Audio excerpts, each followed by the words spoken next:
For most UK workers, the problem isn't that they have debt, it's that they're carrying the wrong kind of debt, the kind that quietly pulls money out their future every single month without them really noticing. Because some debt slowly drains your cash flow, while other types of debt quietly create it.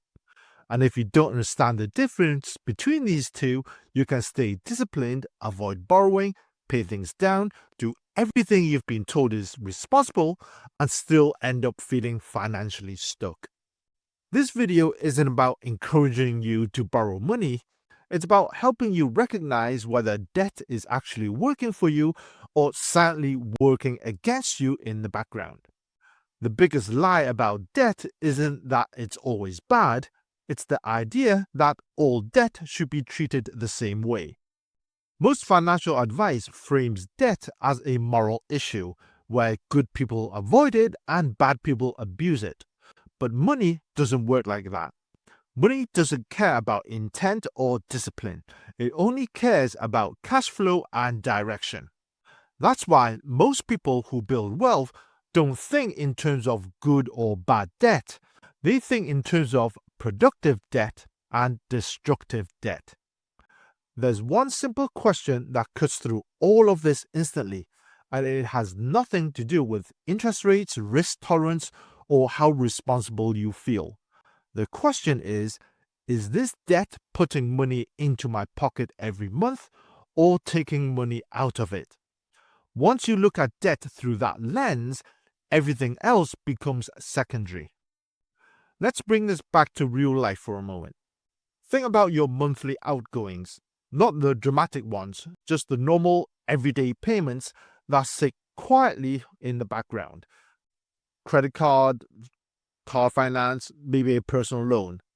None of it feels extreme, and that's exactly the problem. Because every one of those payments is effectively a claim on your future salary. Money that's already been promised away before you've even had a chance to decide what you want to do with it. Before your income can build any security, before it can be invested, before it can give you flexibility or options, a chunk of it has already been allocated to the past. That's what actually makes bad debt so damaging. Not the interest rate itself, but the fact that it always gets paid first. Before you, before your future, before anything productive happens. For a lot of you, your student loan is the ultimate example of this. Whether you're on Plan 2 or the new Plan 5, it's a 9% tax on your ambition that hits before you even see your paycheck. It behaves like a debt, but it's really a drain on your surplus. And because these payments feel normal, because almost everyone has them, they slowly fade into the background and stop feeling like decisions at all. They feel like life. That's why so many people earn decent money, stay organized, stay disciplined, and still feel like nothing is really building. Their income isn't necessarily low, it's just already spoken for. This is where people often get confused, because they assume the solution is simply to get rid of debt entirely. And paying off debt is important, but it's a defensive move, not a complete strategy.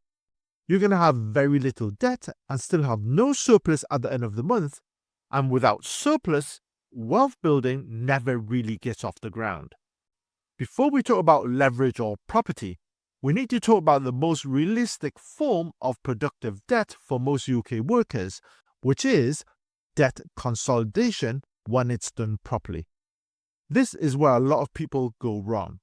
They consolidate high interest debt, lower their monthly payments, they feel relieved, and then they quietly absorb the difference back into their lifestyle. That's not wealth building. That's just lifestyle creep with better marketing.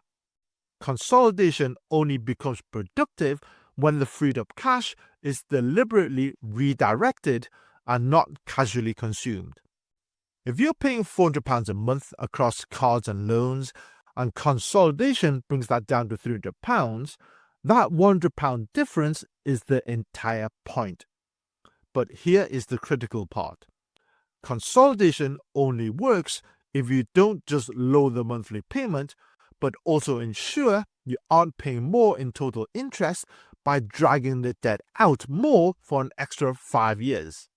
The win is the monthly surplus, but the trap is the total cost.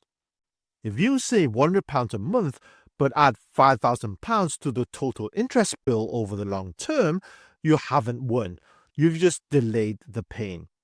If that surplus is automatically redirected into long-term assets, then suddenly the same income and the same lifestyle start producing a completely different outcome.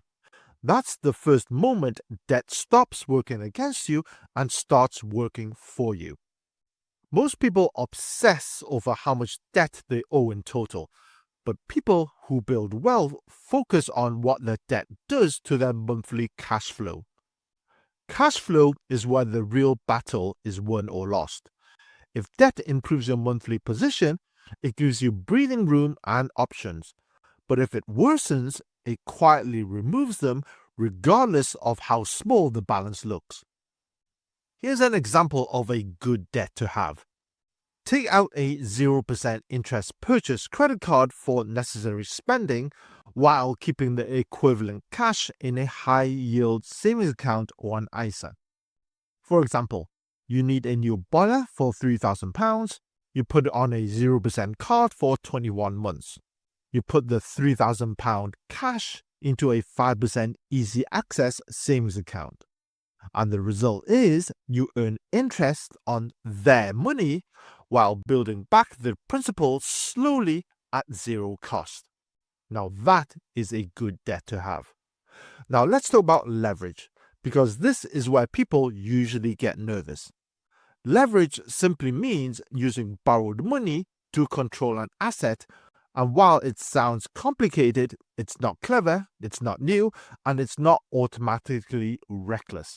What makes leverage dangerous isn't borrowing itself. It's borrowing without any margin for error. Property is a useful way to understand this. You control a large asset with a smaller amount of your own money because someone else helps service the debt, and over time, ownership gradually transfers to you. Now that is leverage. But the part that gets skipped online is that if the numbers don't work conservatively, if cash flow is tight, or if you haven't accounted for the 2026 regulatory costs like the Renters' Rights Act or mandatory EPC upgrades, then it isn't good debt at all. It's just stress with paperwork. Good leverage still works when things go wrong. That's the real dividing line. Good debt survives bad months. If one unexpected bill, one income wobble, or one rate change would cause problems, then that debt is too aggressive. The people who win with debt aren't the brave ones. They're the ones who build buffers. Even when people understand this, they still fail. Not because they're reckless, but because they skip the boring parts. They focus on the upside and growth and returns, while ignoring stability, resilience, and margin.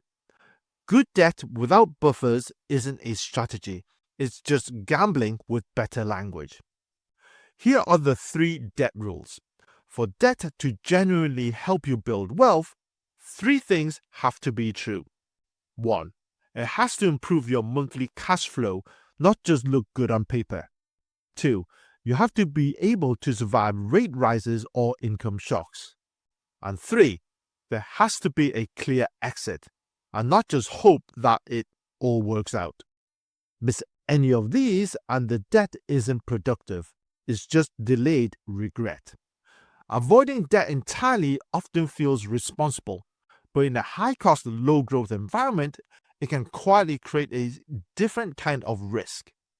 You will end up relying entirely on flat income, low savings, and your time doing all the heavy lifting, and that can keep you stuck far longer than you expect. The goal isn't to borrow more, it's to stop letting debt drain you and start making it deliberate. Once you stop seeing debt as something that's morally good or bad and start seeing as either productive or destructive, the way you make financial decisions changes completely. You stop asking whether you should have debt and start asking what job that debt is actually doing. If it's doing nothing, get rid of it. If it's creating surplus, understand it properly. And here's the final thing to understand. Even when debt is structured well, and even when cash flow improves, a lot of people still don't feel wealthier straight away. That emotional gap is where most people give up. That's exactly what the next video explains. The UK investing lie that keeps you broke. Because until you understand that disconnect, even a smart strategy can feel pointless. I'll see you in that video.